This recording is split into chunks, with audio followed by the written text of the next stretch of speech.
Okay, let me ask you a question as we begin the class. Who are the most powerful people in the world? Class ఆరంభించే ముందు నన్ను ఒక ప్రశ్న అడగనివ్వండి. ఈ లోకంలో శక్తివంతమైన వారు ఎవరు? Have you considered who are the most powerful people? బాగా శక్తివంతమైన ప్రజలు ఎవరో మీకు తెలుసా? Are they the tallest and the stoutest people in the world? The most powerful ones? వాళ్ళు బాగా ఎత్తైన వాళ్ళు, బాగా శరీర సౌష్ఠవం కలిగిన వాళ్ళేనా ఈ లోకంలో పవర్ఫుల్ పీపుల్ అంటే? Are they the people, the great weight lifters with great muscles? You have seen their pictures and all. Are they the most powerful ones? లేకపోతే బాగా కండలు తిరిగి ఉన్నటువంటి మనుషులు అనుకుంటున్నారా పవర్ఫుల్ పీపుల్ అంటే? No, these are not the most powerful ones. వీళ్ళు కాదు శక్తివంతులైనటువంటి ప్రజలంటే. The most powerful people are the people who pray. నిజంగా శక్తివంతమైనటువంటి ప్రజలు ఎవరయ్యా అంటే ప్రార్థించేవారే శక్తిమంతులు. It is said that a prayerful man is a powerful man. ప్రార్థించే మనిషి శక్తివంతమైన మనిషి అన్నట్లుగా ఒక నానుడి ఉంది. And a prayerless man is a powerless man. ప్రార్థన లేనివాడు శక్తిహీనుడు. And prayer is power. ప్రార్థనే శక్తి. It is not a human power, it is not any worldly power, but it is supernatural power. When we pray, supernatural power works. ప్రార్థన చేసినప్పుడు ఇది లోకపరమైన శక్తి కాదు, అది super natural power అన్నమాట. అది ఒక దైవికమైన శక్తిని మనం పొందుకుంటాం. When we pray, God's omnipotence, God is the omnipotent one, God's omnipotence we can turn into action through our prayer. చూడండి, ప్రార్థన చేసినప్పుడు సర్వశక్తిమంతుడైన దేవుని వద్ద నుంచి శక్తిని పొందుకొని మనం ఈ లోకంలో జీవించగలుగుతాం. You see, God who created the whole world and who is controlling the whole universe, his power we can move for our benefit, for our favor through this miracle prayer. ఈ ప్రార్థన అనేటువంటి అద్భుతము ద్వారా దేవుని యొక్క సర్వశక్తిని దేవుడు విడుదల చేసి కొండలను సైతం కదిలించగలడు. నీ కొరకు గొప్ప కార్యాలను దేవుడు జరిగించగలడు. So if we want to be powerful, I mean the spiritual power, if we want, we need to be people who pray. కాబట్టి ఆత్మీయ శక్తి మీకు దొరకాలంటే మీరు ప్రార్థించేవారుగా ఉండాలి, ప్రార్థించేవారుగా ఉండాలి. So about prayer we are studying, and today also we will continue some more things about prayer. ప్రార్థన గురించి మనము అధ్యయనం చేస్తూ ఉన్నాం. ఈరోజు కూడా కొన్ని ప్రాముఖ్యమైన సత్యాల్ని మనం నేర్చుకుందాం. You remember last week we studied about Jesus. We are studying from the example of Jesus' prayer, and last week we had started that. గత వారమందు యేసుక్రీస్తు వారి జీవితంలోంచి, ఆయన యొక్క ప్రార్థనా జీవితం నుంచి ముఖ్యంగా మనం కొన్ని పాఠాలు నేర్చుకున్నాం. Yeah, we saw that Jesus had the habit of rising up early in the morning and praying. మనం చూసాము, యేసయ్యకి పొద్దున్నే లేచి, తెల్లవారకు ముందే లేచి ప్రార్థన చేయడం ఆయనకు అలవాటని చూసాం. And he chose lonely places, convenient places for prayer, so that he could pray without any disturbance.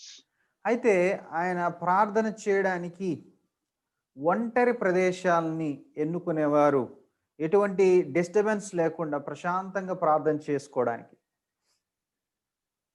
We hope you took that decision and you have started. If you did not have that habit, you have started to get up early in the morning and pray. కాబట్టి మేము ఆశించేది ఏంటంటే మీరు ఆ వాక్యాన్ని అర్థం చేసుకుని ఉదయకాలమునే లేచి ఒంటరిగా ప్రార్థన చేయడానికి మీరు ప్రయత్నం చేస్తున్నారని మేము ఆశిస్తున్నాం.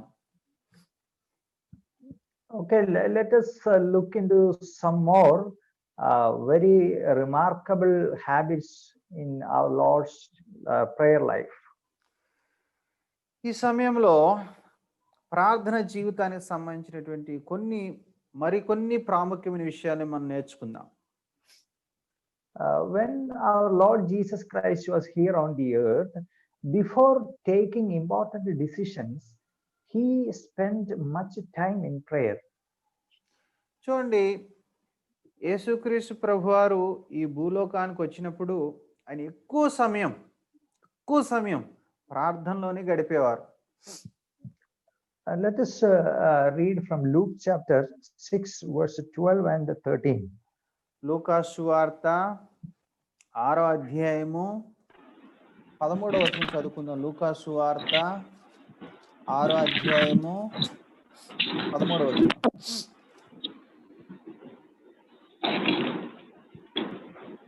ఉదయమైనప్పుడు ఆయన తన శిష్యులను పిలిచి వారిలో 12 మందిని ఏర్పరిచి వారికి అపోస్తలులు అని పేరు పెట్టాను. Brother 12 and 13. Now it came to pass in those days that he went out to the mountain to pray and continued all night in prayer to God. And when it was day, he called his disciples to himself, and from them he chose 12, whom he also named apostles.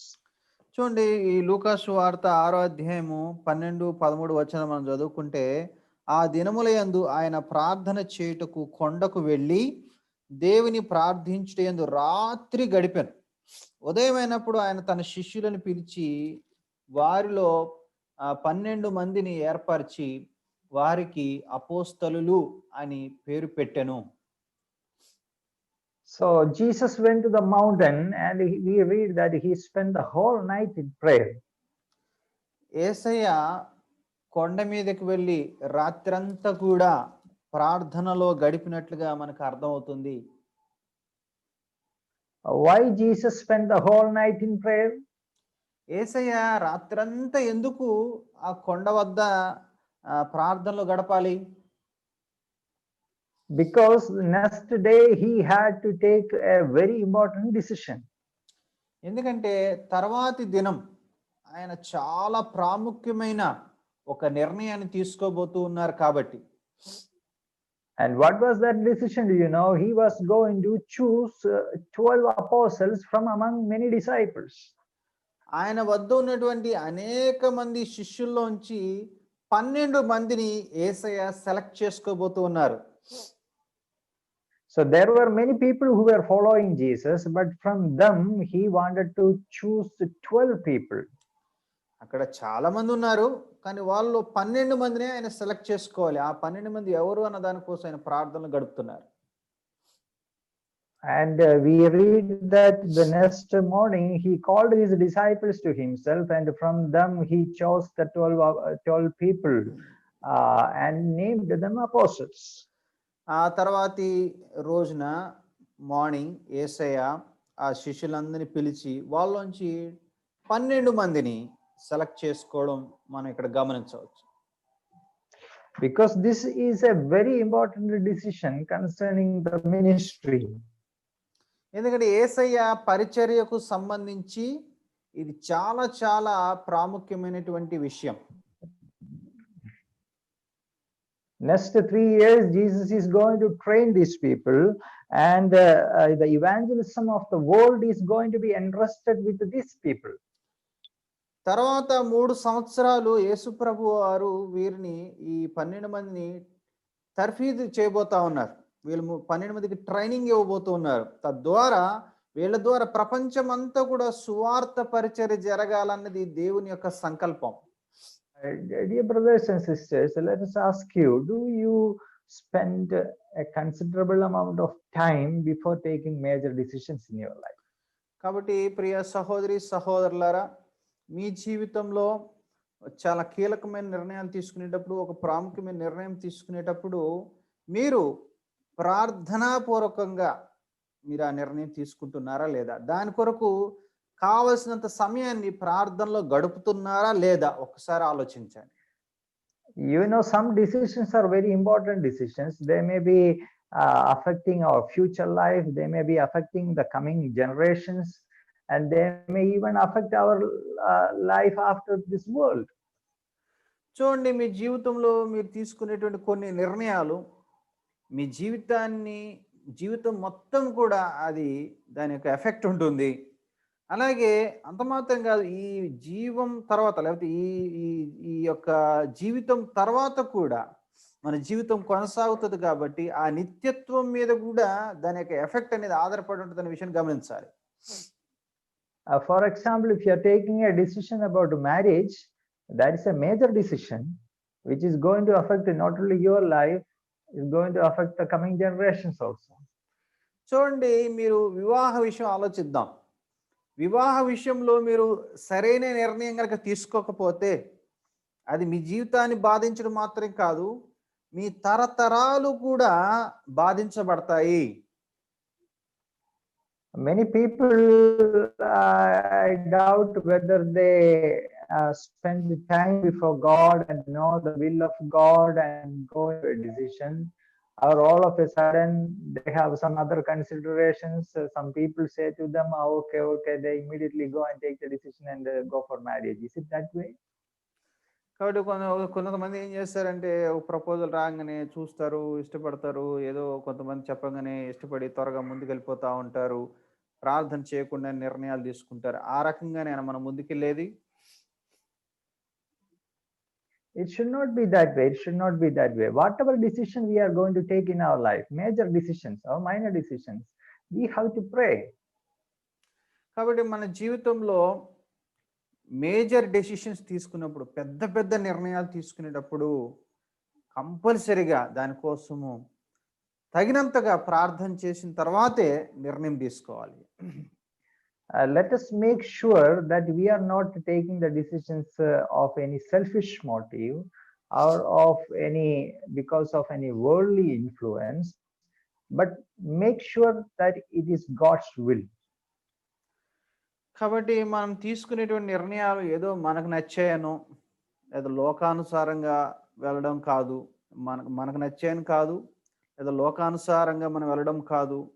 మనము నిర్ణయం తీసుకునేటప్పుడు ఖచ్చితంగా ఒక విషయం నిశ్చయత కలిగి ఉండాలి. ఏంటి అనే విషయం అంటే, ఇది దేవుని చిత్తమా కాదా అన్న విషయంలో క్లారిటీ మనకు ఉండాలి. So it may be a decision for education, it may be a decision for your children's education, maybe a decision for job, maybe a decision to change residence from one place to another, a decision for marriage, a decision for ministry. There are so many areas, major areas where we have to decide. కాబట్టి మిత్రులారా, చదువు విషయం కావచ్చు, పెళ్లి విషయం కావచ్చు, ఉద్యోగం విషయం కావచ్చు, వ్యాపార విషయం కావచ్చు, ఏదైనా కానీ మీరు మీ జీవితంలో ఒక కీలకమైనటువంటి నిర్ణయం తీసుకునేటప్పుడు దానికి తగినంతగా ప్రార్థన చేసి దేవుని చిత్తమని మీకు బోధపడితేనే తప్ప ముందుకు వెళ్ళొద్దు. Because some things may appear very good to us. According to our judgment, we may think, it's very good, nice, but it need not be that way. God, who knows everything, should guide us. Otherwise, there is chance that we will end up in some mistake or in trouble. మనకి అనిపించింది, మనకి తోచింది, మనకు మంచిగా అనిపించింది అని ముందుకెళ్ళడం కాదు. కరెక్ట్గా అది దేవుని చిత్తం మనకి నిశ్చయిత ఉంటేనే మనం ముందుకెళ్ళాలి.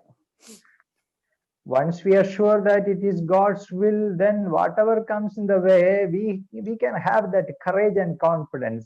I have taken the right decision, consulting with God, so I will face it.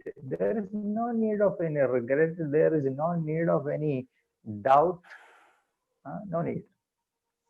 ఒక్కసారి మీరు తీసుకున్న నిర్ణయం దేవుని చిత్తమని, దేవుని ప్రణాళికని మీకు అర్థమైన తర్వాత ఇక మీరు ముందుకు వెళ్ళిపోవచ్చు. దాని గురించి ఇక మీరు చింతించాల్సిన అవసరం లేదు, బాధపడాల్సిన అవసరం ఏమాత్రం లేదు. Okay, let us read another occasion where Jesus took the decision after praying.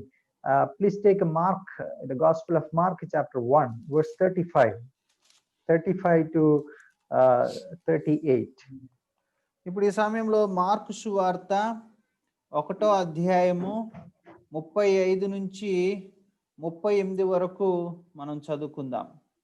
ఆయన పెందల కడనే లేచి ఇంకను చాలా చీకటి ఉండగానే బయలుదేరి అరణ్య ప్రదేశమునకు వెళ్ళి అక్కడ ప్రార్థన చేయుచుండెను. సీమోనును అతనితో కూడా ఉన్నవారును ఆయనను వెదకుచూ వెళ్ళి ఆయనను కనుగొని, అందరూ నిన్ను వెదకుచున్నారని ఆయనతో చెప్పగా, ఆయన ఇతర సమీప గ్రామములలోనూ నేను ప్రకటించినట్లు వెళ్ళుదము రండి, ఇందు నిమిత్తమే కదా నేను బయలుదేరి వచ్చితినని వారితో చెప్పాను. This was also a big decision that Jesus took. Jesus was preaching in Capernaum for a while. Now he wants to change the place. He wants to go to other cities. చూడండి, ప్రస్తుతం ఇప్పటి వరకు కూడా యేసయ్య కపెర్నహూము ఆ పరిసర ప్రాంతాల్లో పరిచర్య చేశారు. ఇప్పుడు మిగతా సమీప గ్రామాలకు కూడా పరిచర్యని చేయాలని ఆలోచన చేస్తున్న సందర్భంలో ఆయన ప్రార్థన చేసినట్లే మనం చూస్తున్నాం. See, Jesus prayed. He prayed and then only he took the decision to go from there, because actually Peter came and the disciples came and said, all the people are searching for you. A big crowd is searching for Jesus. A successful ministry is going on here in Capernaum. Then who will decide to go to other cities? If it is we will say that, oh, it is God's will that I be here. But it was not God's will. God's will was that Jesus should go to other cities. How he understood? He spent time in prayer with the Father, then he took the decision. చూడండి, ఇక్కడ సీమోను పేతురు అతనితో ఉన్న వారందరూ కూడా ఆయన వెదిచి వెళ్ళి ఆయన కనుగొని, అందరూ నిన్ను వెతుకుతున్నారయా, అంత జనం వచ్చారు తెలుసా నీకోసం, ఫుల్ జనాభా వచ్చేసారు, ఈ టైంలో వీళ్ళందరిని వదిలేసి మళ్ళీ వేరే ఊరు వెళ్దామంటే ఏంటి నువ్వు అని అన్నట్టుగా వాళ్ళు అడుగుతా ఉన్నారు. కానీ ఇక్కడ యేసుప్రభు జనాల లెక్కలను అనుసరించి, జనాల ఉద్దేశాలను అనుసరించి కాక, తండ్రి చిత్తం ఏదైతే ఉందో దాన్ని అనుసరించి ఆయన ముందుకెళ్ళారు. So, dear brothers and sisters, let it be a lesson for you all. You pray well. Enough time you spend in prayer before taking decisions. కాబట్టి నేను మీ అందరికీ చెప్పేది, మనవి చేసేది ఏంటంటే, నిర్ణయం తీసుకునే ముందు దానికి ముందుగా మీరు చేయాల్సిన ముఖ్యమైన పని ఏంటంటే ప్రార్థన చేయండి. ఆ విషయమై దేవుని వేడుకోండి. అయ్యా నీ చిత్తం తెలియజేయి అని దేవునికి ప్రార్థించండి. దేవుని చిత్తం అని మీకు బోధపడితేనే, అర్థమైతేనే, నిశ్చయిత ఉంటేనే అడుగులు ముందుకేయండి. Okay, next we will consider how Jesus prayed. The manner of prayer that we will consider. ఇప్పుడు యేసయ్య ఏ రకంగా ప్రార్థన చేశారు, ఏ విధంగా ప్రార్థన చేశారు అన్న విషయమే మనం ఆలోచన చేద్దాం. We will read from Hebrews chapter 5 verse 7. Hebrew 5:7. Hebrew 5:7.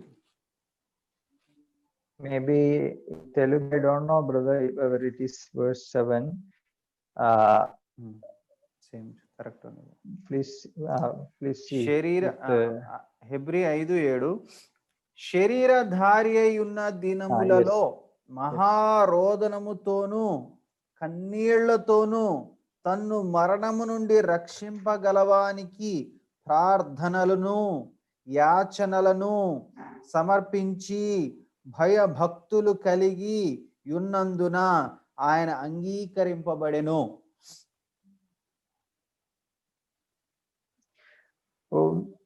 Jesus prayed with tears and vehement cries. చూడండి, యేసయ్య ఎట్లా ప్రార్థన చేసి మహారోదనముతోను కన్నీళ్లతోనూ ఆయన ప్రార్థన చేసినట్లు మనం చూస్తున్నాం. This is something very much striking to us, because Jesus, when he was here on the earth, he prayed with tears and with cries.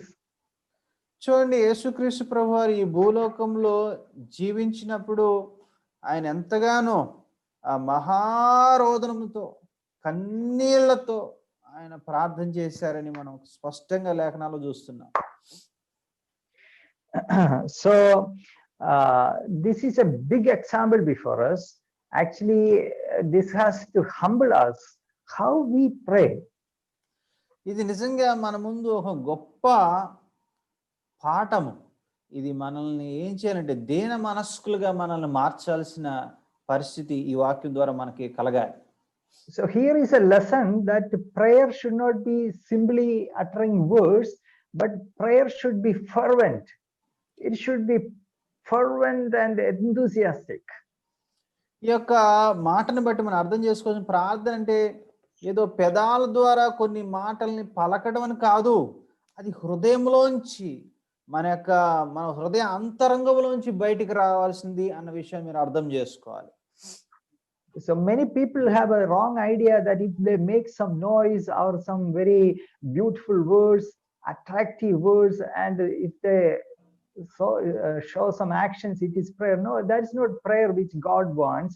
The prayer which God wants must come from our heart. కొంతమంది ఏమనుకుంటారంటే మంచి మంచి పదాలు వాడటము, ఆకర్షణీయమైన పదాలని వాడడము, గట్టిగా కేకలు వేయడము, లేకపోతే ఏదో యాక్షన్ చేసుకుంటూ చేయడము, ఇలా చేస్తేనే ప్రార్థన అని కొంతమంది అనుకుంటారు. కానీ వాస్తవానికి అది కాదు నిజమైన ప్రార్థన. నిజమైన ప్రార్థన అనేది హృదయంలోంచి పెళ్ళుబికి, హృదయంలోంచి ఉప్పొంగి బయటికి రావాలి. Oh, there are many people. This is a problem in the Christendom. Even people in high levels, there are people who pray with jargon, simple prayer jargons they utter, and with that they try to impress people. చూడండి, క్రైస్తవ లోకంలో కూడా చాలా పెద్ద పెద్ద ప్రసంగికులు, లేకపోతే పెద్ద పెద్ద పేరుగాంచిన వాళ్ళు, ప్రఖ్యాతిగాంచిన వాళ్ళు సహితము వాళ్ళు ప్రార్థన చేసేటప్పుడు ఏం చేస్తున్నారంటే జనాల్ని మెస్మరైజ్ చేయడం కోసం, జనాల్ని అట్రాక్ట్ చేయడం కోసం ఒక విచిత్రమైన పదజాలను వాడి మనుషుల్ని ఆకర్షించడానికి ప్రయత్నం చేస్తున్నారు తప్ప అది వాస్తవానికి నిజమైన ప్రార్థన కానే కాదు అన్న విషయం మీరు అర్థం చేసుకోవాలి. We have to be very careful with such prayers. We may impress people, but we will not impress God. అట్లాంటి పదజాలాన్ని ఉపయోగించి ఆకర్షణీయమైన మాటలు మాట్లాడి చేసేటువంటి ప్రార్థనల ద్వారా ప్రజల్ని మీరు ఆకర్షించుకోవచ్చు కానీ దేవుని మెప్పించలేరు అన్న విషయం గ్రహించాలి. It is said that many a times our prayers are dry prayers. చాలా సందర్భాల్లో మన ప్రార్థన ఎలా ఉంటుందంటే చాలా డ్రై అయిపోయినట్లుగా, లేకపోతే ఎండిపోయినటువంటి వాతావరణం కనబడుతూ ఉంటుంది. Are our prayers wet? We should offer wet prayers, means wet with the tears. మీ ప్రార్థనలు పొడిగా ఉన్నాయా, తడిగా ఉన్నాయా? తడిగా ఉన్నాయంటే అర్థం ఏంటంటే మీ కళ్ళల్లోంచి జాలువారిన కన్నీటి చేత మీ ప్రార్థన తడిసి ముద్దైపోయి దేవుని సన్నిధికి చేరాలి అన్నది దాని యొక్క ఆలోచన. And we read that Jesus not only prayed with the tears, but with vehement cries. Vehement cries means that with the strong feelings. Sometimes words would not come out of mouth. So intense are the feelings inside, emotions inside, so that the words will not come out. Instead of words, some cries are coming out. But that is the most powerful prayer. చూడండి, ఇక్కడ యేసు ప్రభు వారు కన్నీళ్లతో మాత్రమే కాదు, ఆయన మహారోదనముతోనూ అంటారు. రోదనం అంటే ఏంటంటే ఆ మాటని చెప్పడానికి కూడా కష్టతరమై ఆ లోపల నుంచి ఆ యొక్క భావోద్రేకాలను తన్నుకుంటూ బయటకు వస్తూ ఆ పదాల్ని పలకలేక మూలుగుతూ ఆ యొక్క గుండెని అంతా కూడా, ఆ భారం అంతా కూడా దేవుడితో పంచుకోవడం, అది మహారోదనం. అట్లాంటి ఆ భావోద్రేకంతో కూడినటువంటి, అట్లాంటి హృదయంలోంచి వచ్చినటువంటి ఆ యొక్క భారంతో కూడిందై ఉండాలి ప్రార్థన. Yeah, we need to learn, we need to pray that our prayers will be fervent, our prayers will be intense, our prayers will be passionate. కాబట్టి మన ప్రార్థన తీవ్రత కలిగిందే ఉండాలి. మన ప్రార్థన ఆసక్తితో కూడిందే ఉండాలి. మన ప్రార్థన హృదయాంతరంగంలోంచి రావాలి అన్న ఆలోచన మీరు గ్రహించాలి. You know, you read about Hannah in the Old Testament? Hannah, Samuel's mother, how she prayed. పాత I hope నిబంధన all of you have read that passage.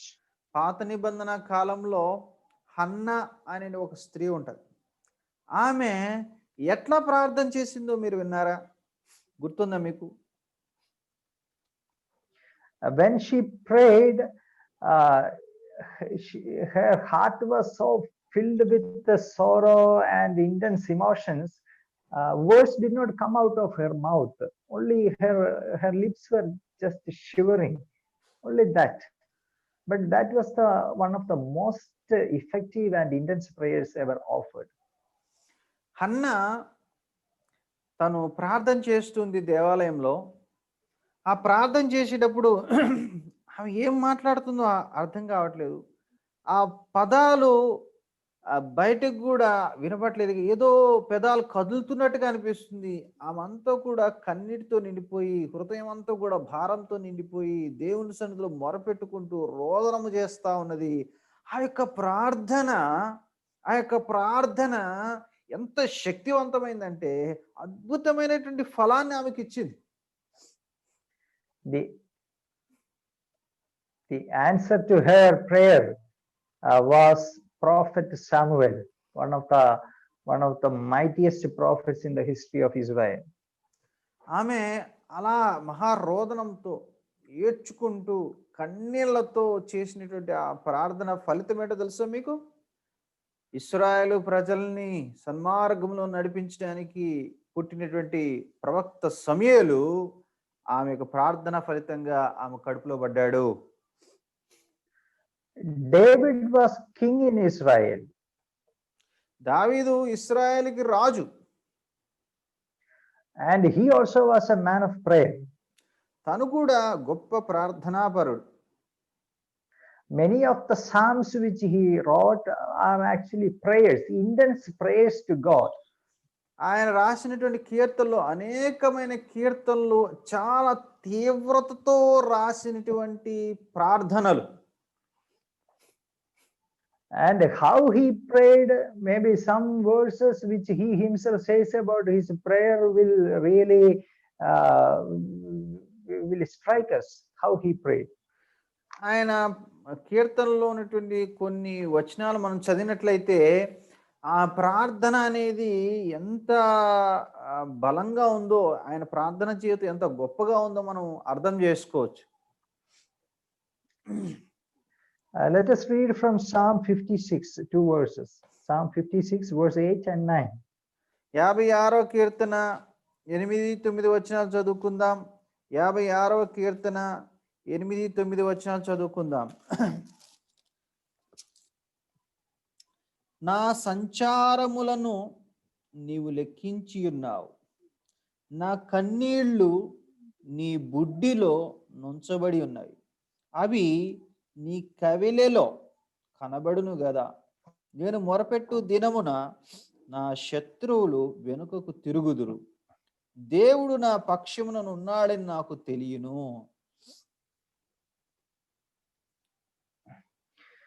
So he says that his tears are put into a bottle.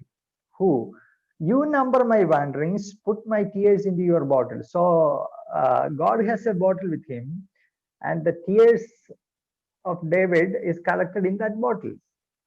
చూడండి, దావీదు కన్నీళ్లు విడిచినప్పుడు ఆ కన్నీళ్ళు ఒక సీసా బుడ్డిలో అవి జాలువారినట్లు చూస్తున్నాయి. ఎవరి దగ్గర ఉంది ఆ సీసా బుడ్డి? దేవుడి దగ్గర ఆ సీసా బుడ్డి ఉంది.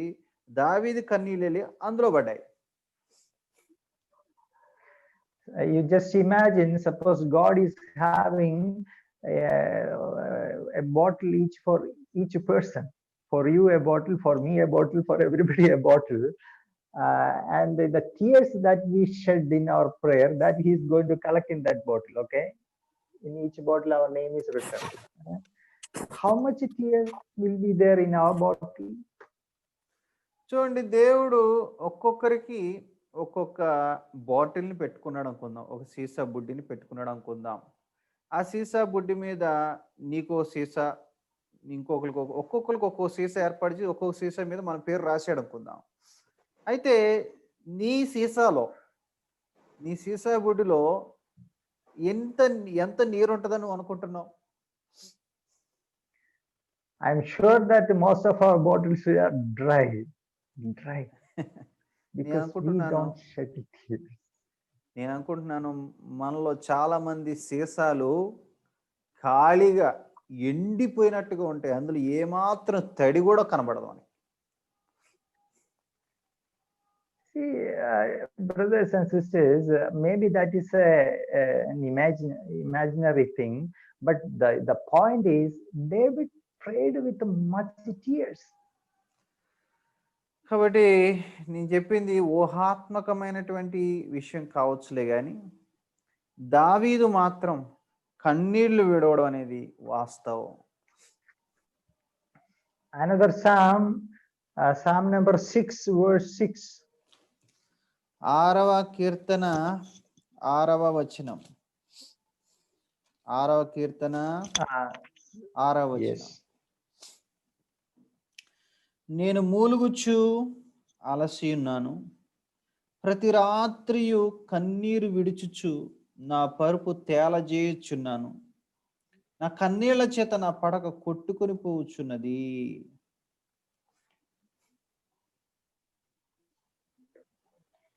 So what he was doing during night, he was praying with the tears, and he says, Lord, I am so weak. I cried to you all night. My pillow is soft. My bed is dripping wet from my tears. That's what he said. దావీదు అంటున్నాడు, రాత్రంతా నేను కన్నీళ్లు విడుస్తూనే ఉన్నా ప్రభువా, మూలుగుతూనే ఉన్నాను ప్రభువా, పొద్దున చూస్తే నా పరుపు అంతా తడిసి ముద్దైపోయింది ప్రభువా అంటున్నాడు. So we need to pray with tears, means with passion, with fervency of spirit. We need to pray. కాబట్టి మిత్రులారా, పొడి మాటలతో ప్రార్థించడం కాకుండా హృదయాంతరంగంలోంచి మనము మూలుగుచు కన్నీళ్లు విడుచుచు ఆయన చిత్తానుసారంగా ప్రార్థన చేయడం చాలా చాలా చాలా అవసరం. So I want all of you to examine your prayer life. Is it simply dry prayer, or simply mechanical prayer, simply for the sake of praying, uttering some words and going away? Is it the way we pray? కాబట్టి మిత్రులారా, మీ ప్రార్థన జీవితం ఎలా ఉంది? పొడి ప్రార్థనలు చేస్తున్నారా? నామకే వాస్తు ప్రార్థన చేస్తున్నారా? మొక్కుబడిగా ప్రార్థన చేస్తున్నారా? లేకపోతే యథార్థంగా భక్తితో, తీవ్రతతో, ఆసక్తితో, భారముతో ప్రార్థన చేస్తున్నారా లేదా అన్నది ఒకసారి దయచేసి పరిశీలన చేసుకోండి. Okay, another striking thing in Jesus' prayer we will consider next. యేసు ప్రభువారి ప్రార్థనా జీవితంలో మనల్ని నిజంగా ఆకట్టుకునేటువంటి మరొక విషయాన్ని మనం చూద్దాం. That is, Jesus knelt down and prayed. అదేంటంటే యేసయ్య మోకాళ్ళుని ప్రార్థన చేశారు. Oh, it's really marvelous that our Lord Jesus, he knelt down to pray. ఆలోచించండి, ప్రభు అయిన యేసు మోకాళ్ళేసి ప్రార్థన చేశారు. Luke chapter 22, please take Luke 22, verse 41 and 42. లూకాసు వార్త 22, లూకాసు వార్త 22, 41 and 42. 41, 42 వచనాలు చదువుకుందాం. 41, 42 వచనాలు చదువుకుందాం. వారి యొద్ద నుండి రాతి వేత దూరం వెళ్ళి మోకాళ్ళూని తండ్రి, ఈ గిన్నె నా యొద్ద నుండి తొలగించుటకు నీ చిత్తమైతే తొలగించుము, అయినను నా ఇష్టము కాదు నీ చిత్తమే సిద్ధించునుగాక అని ప్రార్థించెను. Did you notice that words? He knelt down. మీరు గమనించారు ఇక్కడ? You have to underline that. ఇక్కడ మీరు గమనించారా? మోకాళ్ళూని అన్న పదాన్ని మీరు అండర్లైన్ చేసుకోండి. Please take Mark chapter 14, verse 35. Mark సువార్త 14:35. 14:30 చూడండి. కొంత దూరము సాగిపోయి నేల మీద పడి సాధ్యమైతే ఆ గడియ తన యొద్ద నుండి తొలగిపోవాలని ప్రార్థించుచు. You have to underline, he fell on the ground. ఇక్కడ మీరు అండర్లైన్ చేయాల్సినటువంటి విషయం ఏంటంటే నేల మీద పడి. Matthew chapter 26, verse 39. మత్తయి సువార్త 26:39.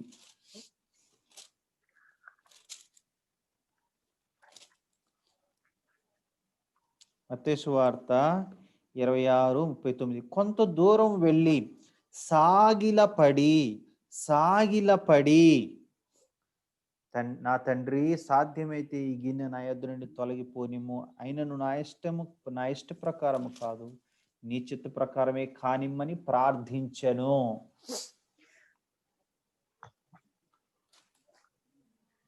So there it is said he fell on his face. ఇక్కడ మనం చూసినట్లయితే సాగిలపడి అంటే ముఖము ఎంత కూడా నేల మీద ఎలా పెట్టేసి ఆయన ప్రార్థించారని అర్థం. So in all these passages, the occasion is the same. The occasion of prayer is the same. ఇప్పుడు మనం చూసిన ఈ వాక్య భాగాలన్నిట్లో కూడా సందర్భం ఒకటే. Then in one gospel it is said he knelt down. In another passage he fell on the ground. Then another passage he fell on his face, which is true. ఇప్పుడు ఒక సువార్తలు ఏమంటారంటే మోకాళ్ళు వేశారు అంటారు. యేసుప్రభు మోకాళ్ళు నేను అని రాసింది. మరొక చోటేమో మరొక సువార్తలు ఆయన నేల మీద పడెను అని రాస్తుంది. మరొక చోటేమో సాగిలపడి అని రాస్తుంది. ఈ మూడిట్లో ఏది సరైంది? I say all these happened. All these three happened. నేను అంటాను ఈ మూడు జరిగినాయి అంటాను. You know, if you read that passage, that occasion, you know, it was not a single time Jesus went and prayed. The disciples were sleeping. So Jesus went and knelt down and prayed, and after some time he came back, he saw them sleeping. He said, "Be awake." Again he went, he fell on his face, he prayed to the Father, he came back, again they were sleeping. He said, "Can't you be awake with me for an hour?" Again he went. Maybe that time he fell on the ground and prayed. So intense was the prayer of Jesus that he knelt down and prayed, he fell on the ground and prayed. So ఇక్కడ మనం గమనించాల్సిన విషయం ఏంటంటే యేసు ప్రభు ఆ గత్సమనే తోటలో ఆయన శిష్యుల్ని తీసుకుని వెళ్ళారు. శిష్యుల్ని అక్కడ ఉండమని చెప్పేసి ఆయన కొంత దూరం వెళ్ళి మోకాళ్ళుని ప్రార్థన చేశారు. మళ్ళీ వెనక్కొచ్చి చూశారు, శిష్యులు మంచి నిద్రలో ఉన్నారు. మీరు కాసేపు మెలకువగా ఉండి ప్రార్థన చేయండి అని చెప్పేసి ప్రభు అన్నారు. మళ్ళీ కొంచెం ముందుకెళ్ళి ప్రభు ఆయన నేల మీద పడి ప్రార్థన చేశారు. మళ్ళీ వెనక్కొచ్చి చూశారు. వాళ్ళు భారంగా నిద్రపోతా ఉన్నారు. నాతో కనీసం ఒక గడి అయినా మీరు మెలకువగా ఉండి ప్రార్థన చేయలేరా అని ప్రభు చెప్పి మరలా వెళ్ళి ఇక ఆయన సాగిల పడిపోయి, తండ్రి నా చిత్తము కాదు నీ చిత్తమే నెరవేరునుగా కానీ ప్రార్థన చేశారు. See, this is a Christian practice. This is a godly practice. When we pray to God, kneeling down and pray. కాబట్టి క్రైస్తవులుగా మన యొక్క పద్ధతి ఏంటంటే, విధానం ఏంటంటే మోకాళ్ళేసి ప్రార్థన చేయడం, మనము తగ్గించుకుని ప్రార్థన చేయడం. I think this is a neglected practice among Christians. This is neglected. ఈనాటి క్రైస్తవ్యంలో మోకాళ్ళేయడం అనేది మర్చిపోయారు, నిర్లక్ష్యం చేస్తూ ఉన్నారు. Are we behaving properly before the Lord? కాబట్టి ఈ సమయంలో ప్రభు ముందర మనం సరిగ్గా ప్రవర్తిస్తున్నామా ఒకసారి ఆలోచించండి. Before whom are we praying? Are we aware of who he is? ఎవరి ముందు మనం ప్రార్థన చేస్తున్నాము, ఎవరని మనం అర్థం చేసుకుని ప్రార్థన చేస్తున్నాం, అసలు ఆయన ఎవరు, ఆయన గొప్పతనం ఏంటి, ఆయన మహిమ ఏంటి అనేది నీకు అర్థం అవుతుందా? అసలు I have seen some Christians praying sitting on the chair and praying like it's something common among some Christians. నేను చూశాను, కొంతమంది చక్కగా కుర్చీలో కూర్చుని మంచిగా దర్జా కూర్చుని వీలైతే కాలు మీద కూడా కాలు వేసుకుని ప్రార్థన చేసే వాళ్ళు ఉన్నారు. I'm not telling that you should not sit on the chair. It is the way of sitting, that's what. నేను చెప్పేది కుర్చీలో కూర్చొని ప్రార్థన చేయ దాంట్లో, నేను కూర్చునే విషయంలో ఆ దర్పం, ఆ గర్వం లేకపోతే కేర్లెస్నెస్ అనేది కనబడకూడదు అంటున్నాను. Oh, some people even keep their leg upon leg and sit and pray. కొంతమంది మరీ దారుణంగా కాలు మీద కాలు వేసుకుని మరీ దర్జాగా ప్రార్థన చేస్తారు. And see, the way we pray, that is important. Maybe people will argue that it is not the posture that matters, it is the heart. That is simply a lame argument, I will say. The posture also matters. That is what we learn from the Bible.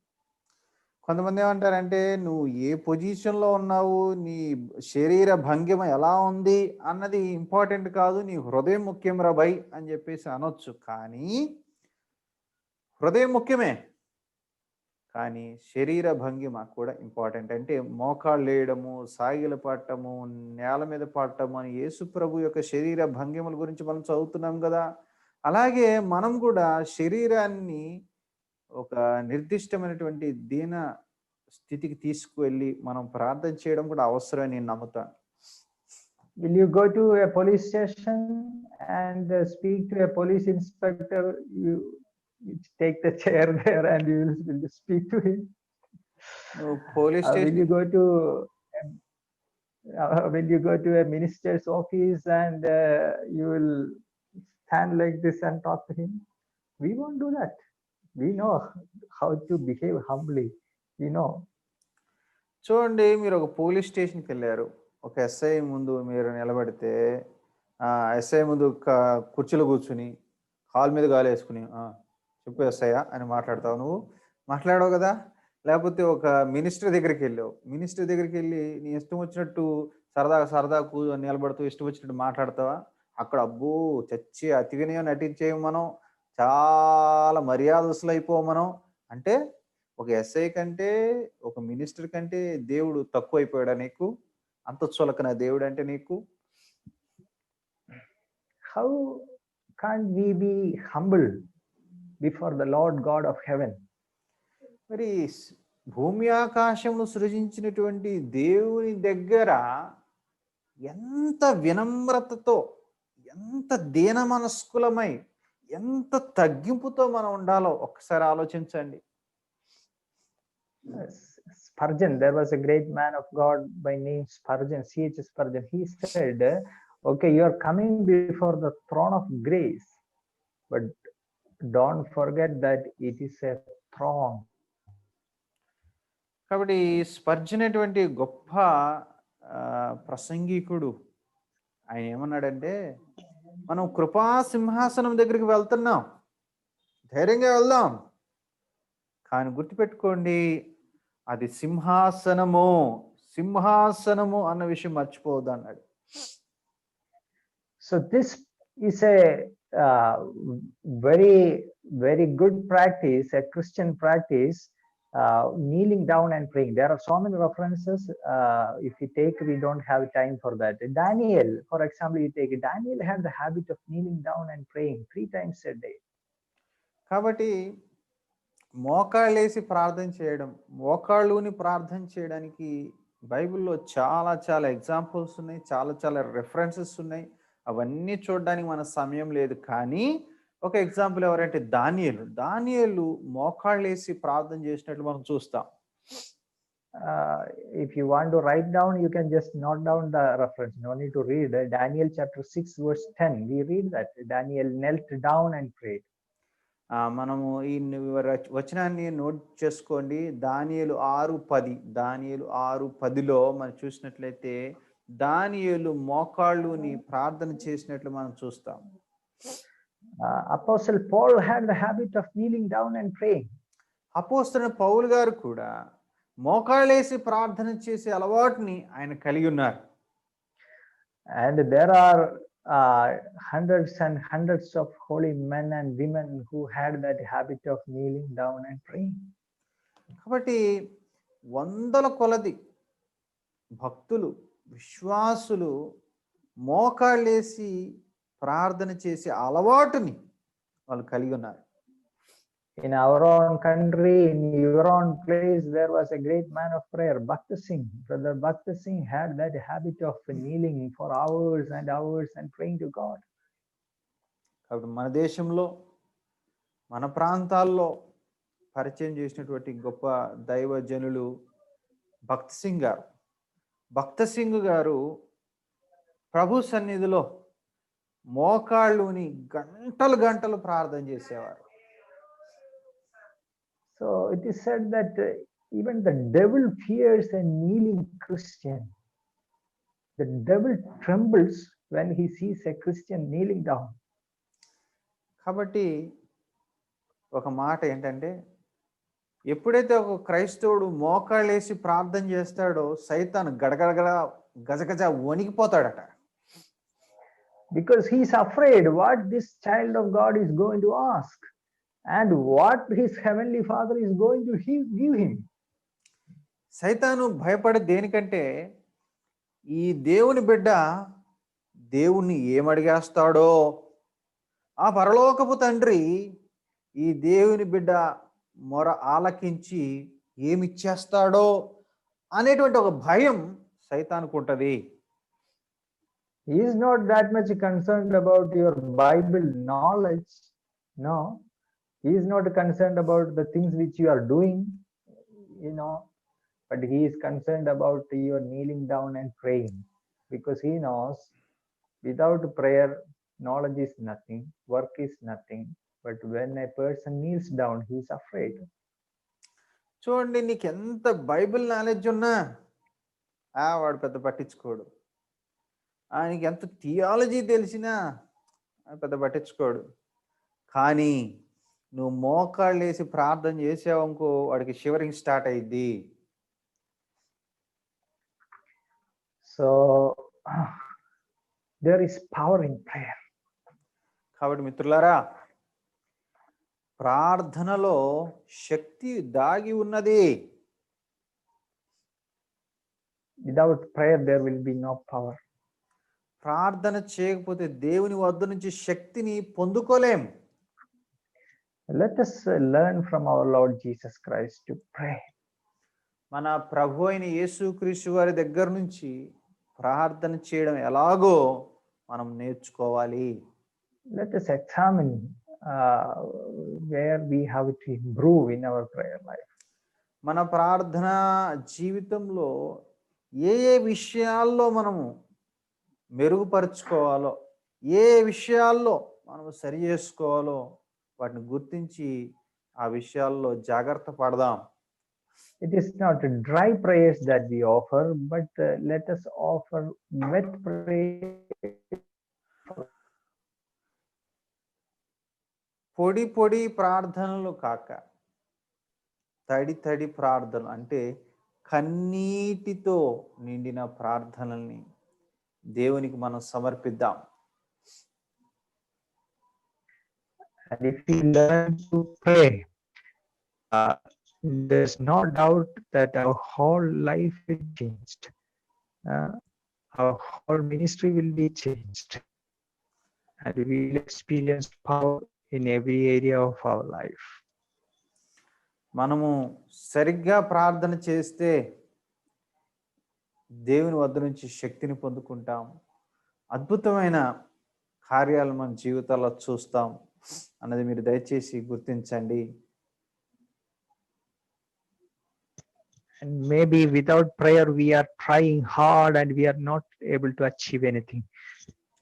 If we tried for 2 years what we didn't achieve with prayer, maybe just with 1 hour prayer or 1 day prayer we may achieve easily, because God works. చూడండి, ప్రార్థన చేయకుండా తెగ కష్టపడిపోతున్నామేమో, భయంకరంగా hard work చేసేస్తున్నామేమో, ఫలితము శూన్యమేమో. కానీ ప్రార్థన చేస్తే పనులు సులువు అయిపోతాయి. 2 రోజులు జరగాల్సిన పని 2 నిమిషాల్లో జరిగిపోతుంది. కాబట్టి ప్రార్థన ముఖ్యము. So dear brothers and sisters, as we have studied from the life of Jesus, prayer life of Jesus, let us earnestly wish that our life, prayer life will be changed. కాబట్టి ఈ సమయంలో ప్రియమిత్రులారా, మన ప్రభు అయిన యేసుక్రీస్తు వారి జీవితంలోంచి, ప్రార్థన జీవితంలోంచి మనం పాఠాలు నేర్చుకుంటున్నాం. వీటి మన జీవితాలకి అన్వయించుకోవాల్సిందిగా ప్రేమతో మనం చేస్తున్నాను. It is not that for information you got about prayer. No, there is no use in that. But we should change our life.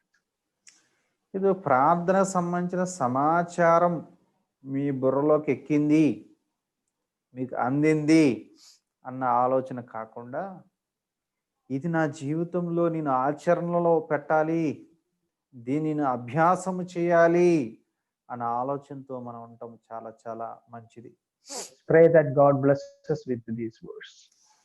కాబట్టి ఈ మాటల చేత ప్రభు మనల్ని దీవించును గాక, ప్రభుని యేసే మనల్ని ఆశీర్వదించును గాక, ప్రభు నామం మహింపరచబడును గాక. ఆమేన్.